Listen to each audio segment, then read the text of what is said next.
RGPV diploma के previous year के question paper को सॉल्व करने की सीरीज़ के इस वीडियो में हम ईयर 2023 के कंप्यूटर प्रोग्रामिंग का क्वेश्चन पेपर सॉल्व कर रहे हैं।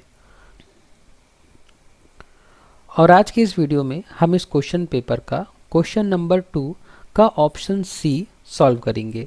तो आज के इस वीडियो के लिए हमारा क्वेश्चन है, व्हाट आर डेटा टाइप्स, या डेटा टाइप्स क्या होते हैं। तो अगर आपके सेमेस्टर एग्ज़ाम में क्वेश्चन पूछा जाता है कि डेटा टाइप्स क्या होते हैं, तो उसका आंसर आप कुछ इस तरीके से लिख सकते हैं। तो चलिए आज के इस वीडियो में हम इस आंसर को लाइन बाय लाइन समझना शुरू करते हैं।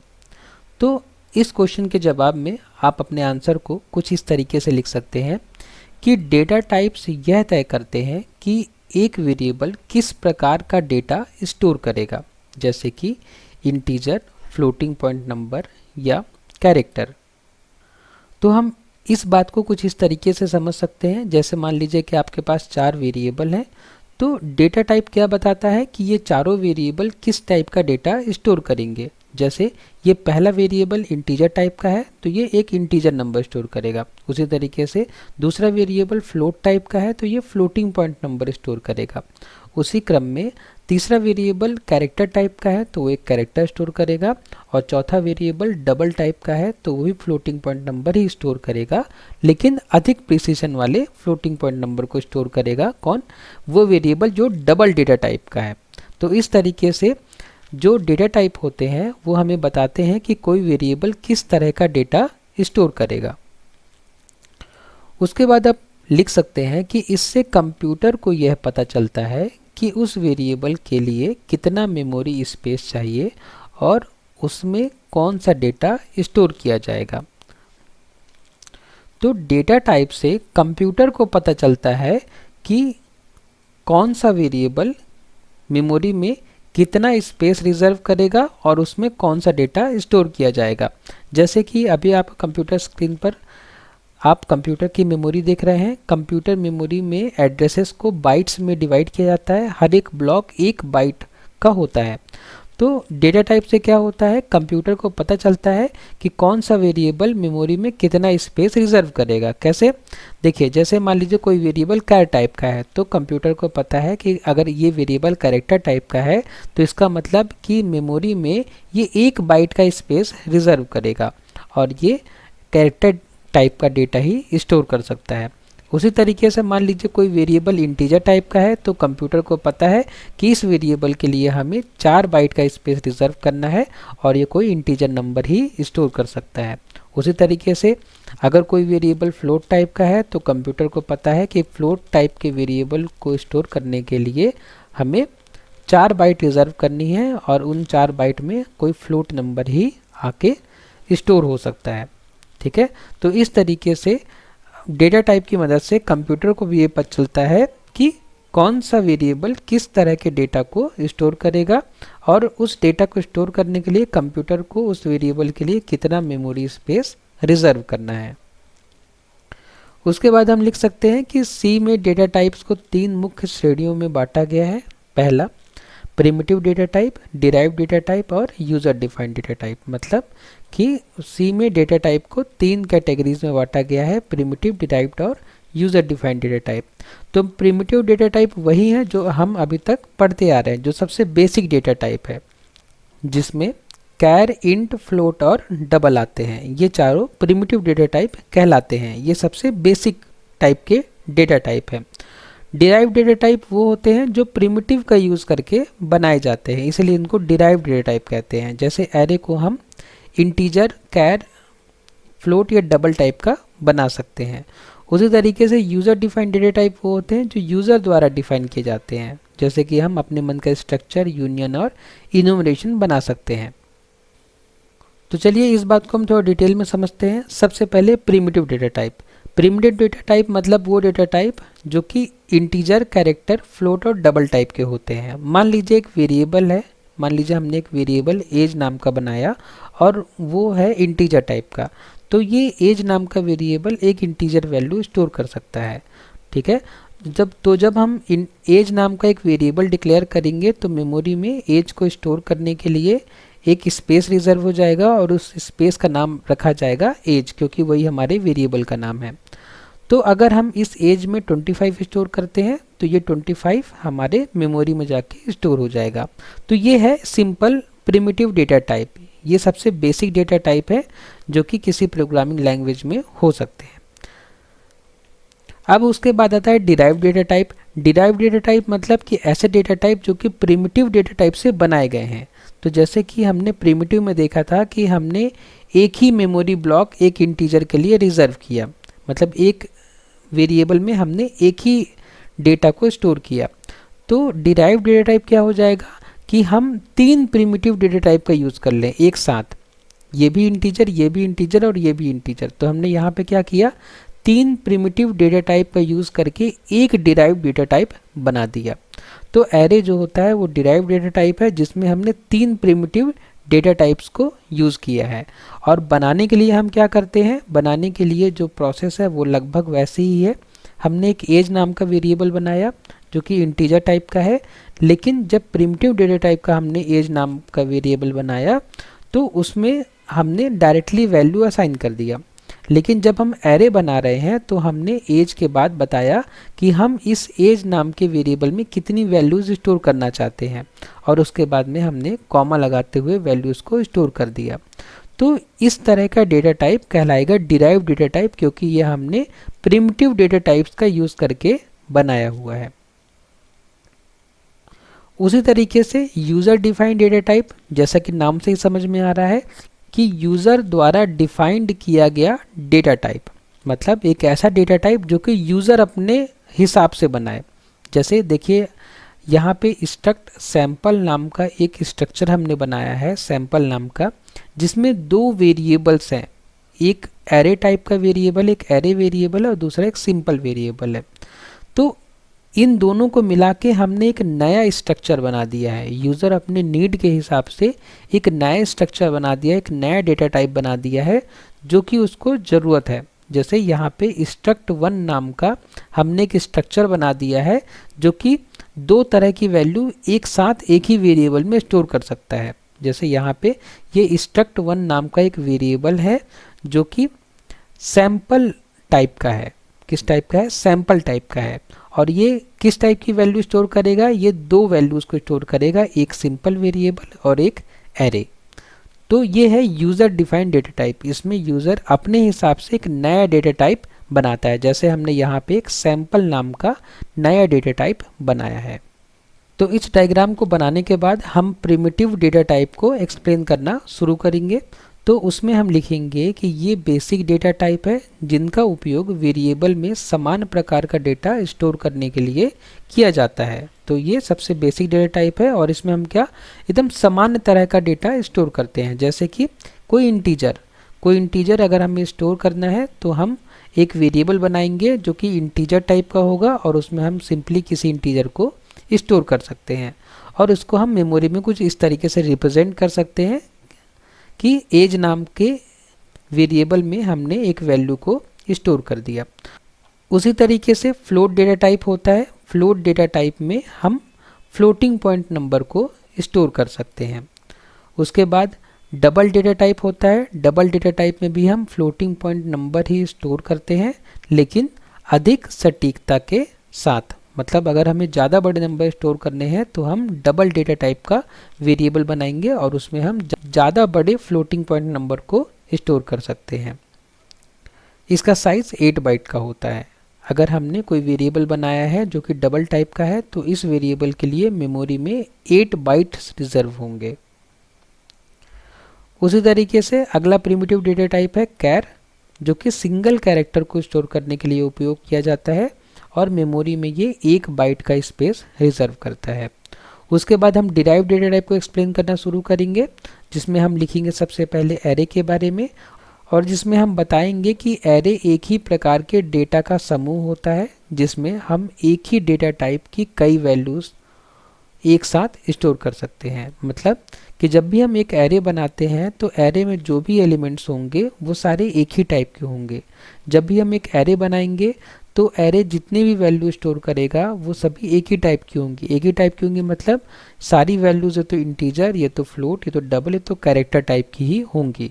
हम एक एरे में डिफरेंट डेटा टाइप को मिक्स नहीं कर सकते हैं। जैसे कि आप अभी एग्जांपल में एक एरे देख रहे हैं जिसमें 3 वैल्यूज स्टोर है और तीनों ही वैल्यूज इंटीजर टाइप की हैं।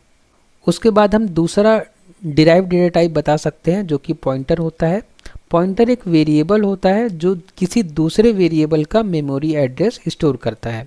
तो पॉइंटर को हम डिराइव्ड डेटा टाइप इसलिए बोल रहे हैं क्योंकि पॉइंटर भी वैसे ही डिफाइन किया जाता है जैसे कि इंटीजर, लेकिन ये प्रिमिटिव डेटा टाइप नहीं है। हमने प्रिमिटिव डेटा टाइप का यूज़ करके डिराइव्ड डेटा टाइप बनाया है।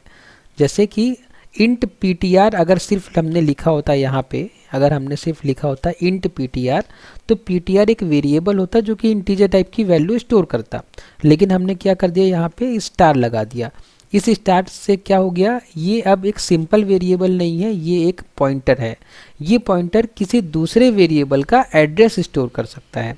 जैसे कि आप अभी इस डायग्राम में देख सकते हैं कि पहले हमने एज नाम का वेरिएबल बनाया जिसमें 25 स्टोर किया। तो हमने एज नाम का वेरिएबल बनाया और उसमें हमने 25 स्टोर किया। तो ये वेरिएबल मेमोरी की किसी लोकेशन में होगा, किसी मेमोरी लोकेशन में होगा, और इस मेमोरी लोकेशन का अगर हमें एड्रेस स्टोर करना है तो हम एक पॉइंटर वेरिएबल बनाएंगे जो कि इस मेमोरी लोकेशन का एड्रेस स्टोर कर सकता है। जैसे कि आप देख सकते हैं एज नाम का वेरिएबल 1029 लोकेशन पर है, तो ये पॉइंटर वेरिएबल 1029 को स्टोर कर रहा है, मतलब वो लोकेशन जिसमें ये वेरिएबल की वैल्यू स्टोर है। तो इस तरीके से ये पॉइंटर हमारा दूसरा डिराइव्ड डेटा टाइप हुआ। उसके बाद में फंक्शन भी एक डिराइव्ड डेटा टाइप है क्योंकि ये भी प्रिमिटिव डेटा टाइप का यूज़ करके ही बनाया जाता है। फंक्शन कोड का एक समूह होता है जो एक विशेष कार्य करता है और उसे बार बार उपयोग किया जा सकता है। तो प्रोग्रामिंग लैंग्वेज में फंक्शन का बहुत इंपॉर्टेंट रोल होता है। अगर हमें कोई काम करना है तो हम उसके लिए एक फंक्शन बना सकते हैं और उस फंक्शन को बार बार कॉल करके हम सेम काम कई बार करा सकते हैं। जैसे कि आप अभी इस प्रोग्राम में देख पा रहे हैं कि यहाँ पे हमने एक ऐड नाम का फंक्शन बनाया है और जब भी हमें 2 नंबर को ऐड करना होगा तो हम इस फंक्शन को कॉल कर देंगे। इस फंक्शन को कॉल करने से हमें 2 नंबर्स का एडिशन मिल जाएगा और वापस हम अपने मेन प्रोग्राम में आ जाएंगे। तो एक फंक्शन डिराइव्ड डेटा टाइप क्यों होता है, क्योंकि इसको भी जब हम डिक्लेयर करते हैं तो प्रोसेस एकदम सेम होती है। हमने पहले क्या किया, ऐड नाम का एक वेरिएबल बनाया जो कि इंटीजर टाइप का डेटा स्टोर करेगा।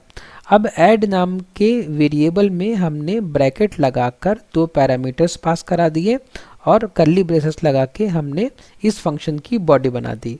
तो ये जो फंक्शन है ये बन रहा है एक प्रिमिटिव डेटा टाइप से ही। जो बेसिक सिंटेक्स है वो प्रिमिटिव डेटा टाइप का है, इसलिए भी हम इसको डिराइव डेटा टाइप कहते हैं क्योंकि ये फंक्शन जो है डिराइव किया गया है प्रिमिटिव डेटा टाइप से। तो इस तरीके से ये 3 डिराइव डेटा टाइप को हमने समझा, पहला एरे, दूसरा पॉइंटर और तीसरा फंक्शन। उसके बाद हम अपने आंसर में यूज़र डिफाइंड डेटा टाइप के बारे में लिख सकते हैं। ये डेटा टाइप्स यूज़र द्वारा परिभाषित किए जाते हैं जो प्रोग्राम को अधिक फ्लेक्सिबल और कस्टमाइज बनाते हैं। तो अगर हमें अपने प्रोग्राम को फ्लेक्सिबल और कस्टमाइज बनाना है तो हम यूज़र डिफाइंड डेटा टाइप का यूज़ करेंगे। तो यूज़र डिफाइंड डेटा टाइप में सबसे पहले हम पढ़ेंगे स्ट्रक्चर के बारे में। स्ट्रक्चर विभिन्न प्रकार के डेटा टाइप्स को एक साथ ऑर्गेनाइज करता है। इसका उपयोग तब किया जाता है जब हमें विभिन्न प्रकार के डेटा को एक जगह स्टोर करना होता है। जैसे कि हमने डिराइव्ड डेटा टाइप में पढ़ा था एरे में, तो एरे में हमने क्या पढ़ा था कि एरे में अगर मल्टीपल वैल्यूज़ हम स्टोर कर रहे हैं तो मल्टीपल वैल्यूज़ का जो डेटा टाइप होगा वो सेम होगा।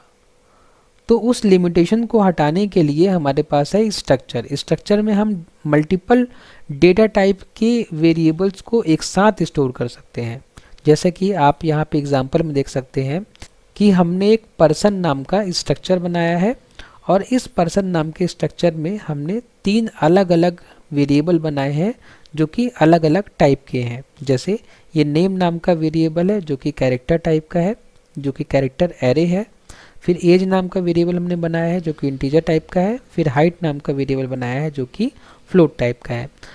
अगर इसको हम डायग्राम से समझना चाहें तो हम उसको कुछ इस तरीके से समझ सकते हैं कि हमने एक स्ट्रक्चर बनाया, ये स्ट्रक्चर है, ये बॉक्स है, एक स्ट्रक्चर है जिसका नाम है पर्सन। इस स्ट्रक्चर का नाम है पर्सन। इसमें हम 3 तरह के डेटा या 3 डेटा हम स्टोर कर सकते हैं। पहला किसी पर्सन का नाम, दूसरा पर्सन की एज और तीसरा पर्सन की हाइट। तो पर्सन का नाम स्टोर करने के लिए हमने 10 बाइट्स रिजर्व की हैं। हर एक बाइट में हम एक कैरेक्टर रखेंगे। उसी तरीके से एज को स्टोर करने के लिए हमने 4 बाइट रिजर्व की है जो कि इंटीजर टाइप का है, और तीसरा हाइट को स्टोर करने के लिए हमने 4 बाइट रिजर्व की है जो कि फ्लोट टाइप का है। तो एक पर्सन नाम का जो स्ट्रक्चर होगा वो टोटल जो उसका खुद का साइज होगा वो होगा 10 + 4 + 4, 10 नेम के लिए, 4 एज के लिए और 4 हाइट के लिए, मतलब 18 बाइट। तो हमने एक नया डेटा टाइप बनाया है पर्सन नाम का। अगर हम किसी वेरिएबल को पर्सन टाइप का बनाएंगे तो वो वेरिएबल 18 बाइट का स्पेस लेगा मेमोरी में डेटा को स्टोर करने के लिए। तो उसके बाद आप लिख सकते हैं कि यहाँ पर्सन नाम का एक स्ट्रक्चर बनाया गया है जो एक व्यक्ति का नाम, उम्र और लंबाई स्टोर करता है। हम इस पर्सन नाम के यूज़र डिफाइंड डेटा टाइप का उपयोग एक पर्सन टाइप का वेरिएबल बनाने के लिए कर सकते हैं। जैसे कि आप यहाँ नीचे देख सकते हैं कि हमने यूज़र डिफाइंड डेटा टाइप का यूज़ करके एक पर्सन नाम का डेटा टाइप बनाया है, और वो पर्सन नाम का डेटा टाइप ये सारी इंफॉर्मेशन को स्टोर कर सकता है। तो अब इस पर्सन डेटा टाइप का यूज़ करके हम एक नया वेरिएबल बना सकते हैं जिसका नाम हमने रखा है पर्सन रिकॉर्ड। ये एक नया वेरिएबल है। ये वेरिएबल किस टाइप का है? ये वेरिएबल है पर्सन टाइप का। जैसे अभी तक हम वेरिएबल बना रहे थे इंटीजर टाइप का, फ्लोट टाइप का, कैरेक्टर टाइप का, तो वैसे ही ये एक वेरिएबल है पर्सन रिकॉर्ड जो कि किस टाइप का है? पर्सन टाइप का है। तो ये वेरिएबल क्या क्या इंफॉर्मेशन स्टोर कर सकता है? ये वेरिएबल किसी पर्सन का नाम, एज और हाइट स्टोर कर सकता है। तो जब हमने यहाँ पे पर्सन रिकॉर्ड नाम के वेरिएबल को डिक्लेयर किया है तो यहाँ पे हमने साथ में उसको इनिशियलाइज भी कर दिया है, लेकिन हमारा इनिशियलाइजेशन जो है अभी नल है। तो अगर हम चाहें तो एक प्रोग्राम बना सकते हैं जिसमें हम यूज़र से एक पर्सन की डिटेल मांग सकते हैं। डिटेल में उसका नाम, एज और हाइट मांग सकते हैं, और हम उस नाम, एज और हाइट को स्टोर कर सकते हैं और बाद में उसको डिस्प्ले कर सकते हैं। तो जैसा कि आप ये प्रोग्राम देख पा रहे हैं, इस प्रोग्राम में हमने पर्सन नाम का एक स्ट्रक्चर बनाया हुआ है। ये पर्सन नाम का जो स्ट्रक्चर है ये नेम, एज और हाइट कंटेन कर सकता है किसी पर्सन की। और यहाँ पे हमने एक वेरिएबल बनाया है जो कि पर्सन टाइप का है। जैसे हम अभी तक वेरिएबल बना रहे थे जो कि इंटीजर, फ्लोट, कैरेक्टर टाइप का होता था, तो वैसे ही हमने यहाँ एक वेरिएबल बनाया है जो कि पर्सन टाइप का है। इसका मतलब कि ये वेरिएबल किसी पर्सन का नाम, एज और हाइट स्टोर कर सकता है। उसके बाद हमने डिफरेंट टाइप के फंक्शन बनाए हैं, जैसे किसी पर्सन की डिटेल को ऐड और मॉडिफाई करने के लिए, फिर ये दूसरा फंक्शन है किसी पर्सन की डिटेल को डिलीट करने के लिए, फिर ये तीसरा फंक्शन है पर्सन की डिटेल को डिस्प्ले करने के लिए, और उसके बाद में ये हमारा मेन फंक्शन है। मेन फंक्शन में हम यूज़र से पूछ सकते हैं कि आपको पर्सन का डिटेल ऐड करना है, मॉडिफाई करना है, डिलीट करना है या डिस्प्ले करना है, इस प्रोग्राम को ख़त्म करना है, प्रोग्राम को एंड करना है। तो अगर हम इस प्रोग्राम को रन करें तो हम समझ सकते हैं कि हम किसी स्ट्रक्चर में कैसे किसी रिकॉर्ड को ऐड करते हैं और कैसे किसी रिकॉर्ड को डिलीट करते हैं और कैसे किसी रिकॉर्ड को हम डिस्प्ले करते हैं। तो चलिए इस प्रोग्राम को एक बार रन करके देखते हैं। जब हम इस प्रोग्राम को रन करेंगे तो हमें मेन फंक्शन में जो हमने मेनू बनाया है वो मेनू हमें लिख के आएगा, और फिर यहाँ हमसे ऑप्शन पूछ रहा है कि आप क्या करना चाहते हैं। तो सबसे पहले मैं किसी पर्सन की डिटेल को ऐड करना चाहूँगा, तो मैंने चॉइस में किया 1 मतलब कि मैं पर्सन की डिटेल को ऐड करना चाहता हूँ। तो मैंने नाम में लिख दिया मान लीजिए सुनील। उसके बाद में एज मान लीजिए लिख देता हूँ मैं 30, और हाइट में लिख देता हूँ मान लीजिए मैं 6.2। तो मैं एंटर करूँगा तो देखिए मैसेज आया कि person details added /modified successfully. अब अगर मैं इस पर्सन की डिटेल देखना चाहता हूँ तो मैं ऑप्शन 3 पे क्लिक करूँगा, मैं 3 प्रेस करूँगा तो मुझे ये पर्सन जो कि मैंने इस रिकॉर्ड में एंटर किया है पर्सन रिकॉर्ड में वो मुझे शो हो जाएगा। उसके बाद में अगर डिलीट करना चाहूँगा इस इंफॉर्मेशन को तो मैं चॉइस 2 एंटर करके डिलीट कर सकता हूँ। डिलीट करने के बाद में अगर मैं फिर से प्रिंट करने की कोशिश करूँगा तो मुझे नो पर्सन डिटेल्स अवेलेबल का मैसेज दिखाया जाएगा। इसका मतलब कि हमने एक पर्सन रिकॉर्ड नाम का एक नया वेरिएबल बनाया जो कि पर्सन टाइप का है। मतलब ये पर्सन रिकॉर्ड इन इंफॉर्मेशन को स्टोर कर सकता है। तो हमने इस पर्सन रिकॉर्ड में इंफॉर्मेशन को ऐड किया, डिलीट किया और डिस्प्ले करा के देखा। उसके बाद में हम ये 4 एंटर करके हम इस प्रोग्राम से एग्जिट हो सकते हैं। तो स्ट्रक्चर को समझने के बाद चलिए अब समझते हैं हम यूनियन को। तो यूनियन भी स्ट्रक्चर की तरह होता है, लेकिन इसमें सभी मेंबर्स एक ही मेमोरी लोकेशन शेयर करते हैं। तो यूनियन भी स्ट्रक्चर की तरह होता है, लेकिन इसमें सभी मेंबर्स एक ही मेमोरी लोकेशन शेयर करते हैं। इसका उपयोग तब होता है जब हमें एक ही समय में केवल एक मेंबर की वैल्यू स्टोर करनी होती है। तो यूनियन भी स्ट्रक्चर की तरह ही होता है, लेकिन डिफरेंस बस इतना ही है कि जैसे हम स्ट्रक्चर में एक किसी पर्सन की सारी इंफॉर्मेशन स्टोर कर पा रहे थे, तो अगर हम किसी पर्सन को यूनियन टाइप का बनाते हैं तो एक बार में हम इस पर्सन की कोई एक ही डिटेल हम स्टोर कर पाएंगे। अगर हम नेम स्टोर करते हैं और उसके बाद अगर हम इसी पर्सन की एज स्टोर करते हैं तो ये जो एज की वैल्यू होगी वो नेम को ओवरराइट कर देगी। मतलब यूनियन टाइप के डेटा स्ट्रक्चर में हम एक बार में किसी एक ही वेरिएबल की वैल्यू को स्टोर कर सकते हैं। तो अगर आपको एक ऐसे डेटा टाइप की ज़रूरत है जहाँ पे आपको तीनों वेरिएबल की वैल्यू एक साथ स्टोर ना करनी हो, तब आप यूनियन का यूज़ करेंगे। उसके बाद आप लिख सकते हैं कि यहाँ पर्सन नाम का यूनियन बनाया गया है जो एक ही समय में केवल एक वैल्यू को स्टोर कर सकता है। तो स्ट्रक्चर और यूनियन पढ़ने के बाद एक और यूज़र डिफाइंड डेटा टाइप है जिसको हम इनुमरेशन कहते हैं। इनुमरेशन एक यूज़र डिफाइंड डेटा टाइप है जिसका उपयोग एक नामांकित सूची या नेम्ड लिस्ट बनाने के लिए किया जाता है। हम एक लिस्ट बनाना चाहते हैं जिसमें बहुत सारे नाम हो, तो हम इनुमरेशन का यूज़ करेंगे। जैसे कि यहाँ पे हम एक लिस्ट बनाना चाह रहे हैं डेज नाम की, जो हमारे वीक में डेज होते हैं उनके नामों की हम लिस्ट बनाना चाह रहे हैं, तो हम क्या यूज़ करेंगे, इनम का यूज़ करेंगे। इसमें विभिन्न कांस्टेंट वैल्यूज़ को एक ग्रुप में रखा जाता है। तो देखिए विभिन्न कांस्टेंट वैल्यूज़ हैं जिनको हम एक ग्रुप में रख रहे हैं और हर कांस्टेंट को एक नाम दिया था। तो हमने हर कांस्टेंट को एक नाम दिया है, जैसे संडे, मंडे, ट्यूसडे।